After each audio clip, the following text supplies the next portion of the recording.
হিসাবে উপস্থিত হয়েছে নুর রহমান মিনু, জননেতা জনাব,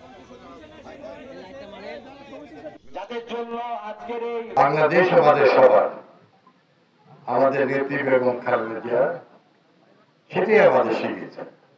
আমাদের বর্তমান নেতা তারেক রহমান, এটি উনি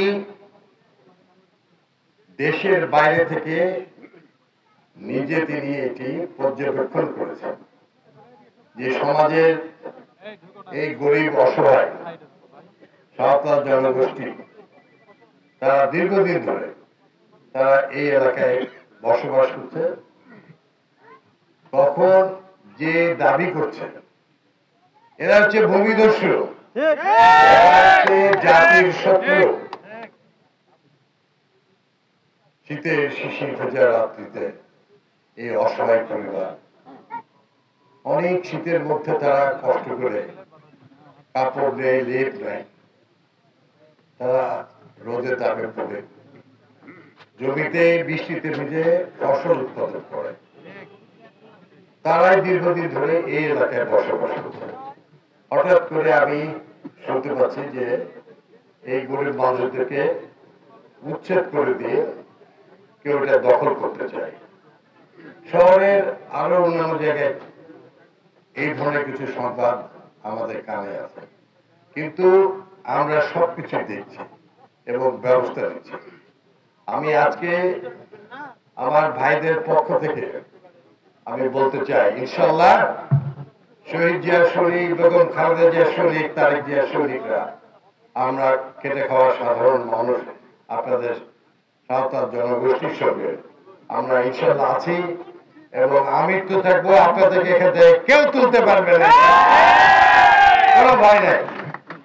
আর যারা দাবি করছে ভূমিদস্যু হিসেবে যারা চিহ্নিত, আমি এলাকায় দীর্ঘদিন ধরে সংসদ সদস্য নিয়োগ ছিলাম, এই নাম কোনদিন শুনি না। এই এলাকার যা কিছু রাস্তাঘাটের উন্নয়ন আমার সময়, তো এই যে রাস্তাঘাট গুলো করাতে জমির অনেক অগ্নিমূল্য হওয়াতে এখন এসে ভুয়া দলিল করে সব এগুলো চেষ্টা। আমি এখান থেকে যাওয়ার পরে ইনশাআল্লাহ আমি বিভাগীয় প্রশাসন, আপনার যে ভূমি বিভাগ এবং জেলা প্রশাসন, আপনার ভূমি বিভাগ, তাদেরকে দিয়ে আপনারা এই জায়গার গত কয়েক যুগ আগে মহান মুক্তিযুদ্ধের দেশ স্বাধীন হয়েছে তার আগে থেকেও, এবং এখন যারা এখানে বসবাস করে তারা জন্মসূত্রে এই জমির মালিক।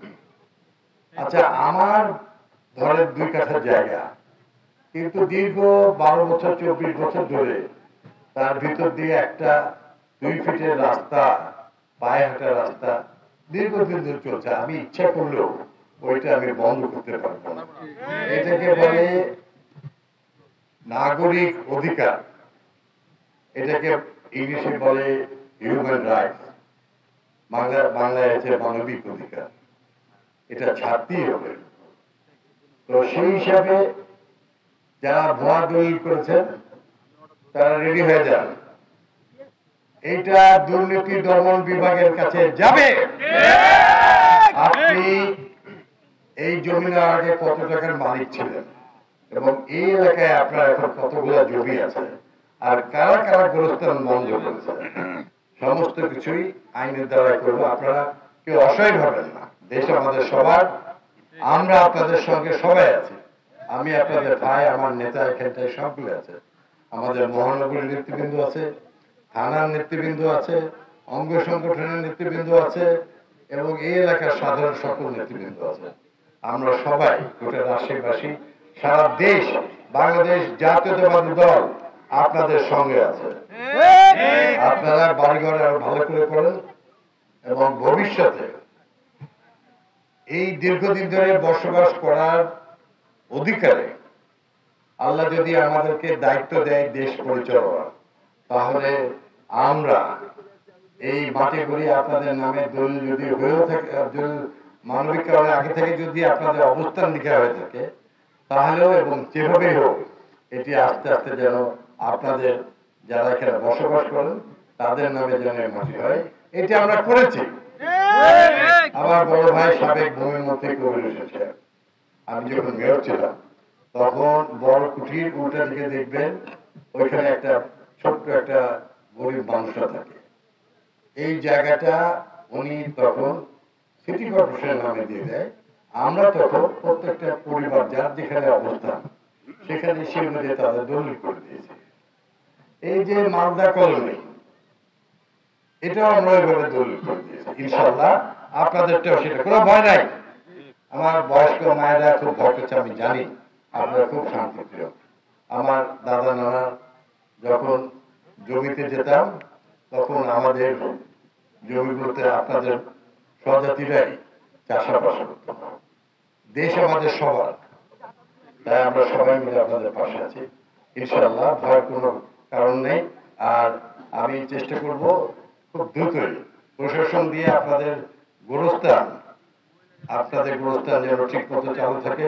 যেখানে গোরস্থানে 10-15-20 জনের মাটি হয়ে যায় সেইটি অটোমেটিক এইটি সিটি কর্পোরেশনের আওতায় গোরস্থান হিসেবে চিহ্নিত হয়ে যায়, কারোর মাটি থাকে না। এবং সেখানে যাওয়ার জন্য ব্যবস্থা হয়, সেটাও আমরা করবো ইনশাআল্লাহ। আমরা এর মধ্যে চেষ্টা করছি, কারণ গোটা বাংলাদেশ এই বিষয়টা নিয়ে এখন আপনাদের সঙ্গে আছে, ভয় পেন না। আমি এখনই এই মাইকে হুকুম দিয়ে অনেক কিছু করাতে পারি, কিন্তু আমরা আইনকে আমরা সম্মান করি।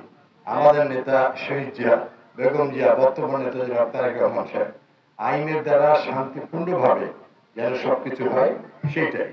তবে সর্বশেষ কথা, এই মাটিতে আপনারা দীর্ঘ যুগের পর যুগ এখানে বসবাস করছেন, এখানে আপনাদের অনেকে জন্ম হয়েছে, আপনাদের পূর্বপুরুষরা অনেকে ইন্তেকাল করেছে। এই মাটি আপনাদেরই ছিল, আপনাদেরই আছে, সারা জীবন আপনাদেরই থাকবে। তারা লাল ঘরে যাওয়ার জন্য রেডি হয়ে যাবে, কোনো লাভ নেই। নিরীহ মানুষ, এদের পাশে বাংলাদেশের মানুষ আমরা সবাই, শহীদ জিয়ার কর্মীরা সবাই আছে। আমি আবারও আন্তরিক শুভেচ্ছা জানিয়ে এবং আপনাদের এই যে নিদারুণ কষ্ট হচ্ছে সেই জন্য দুঃখ প্রকাশ করে, এবং যারা ভূমিদস্যু তাদেরকে আইনগত ব্যবস্থা নেওয়া হবে এই আশা করেই শেষ করছি।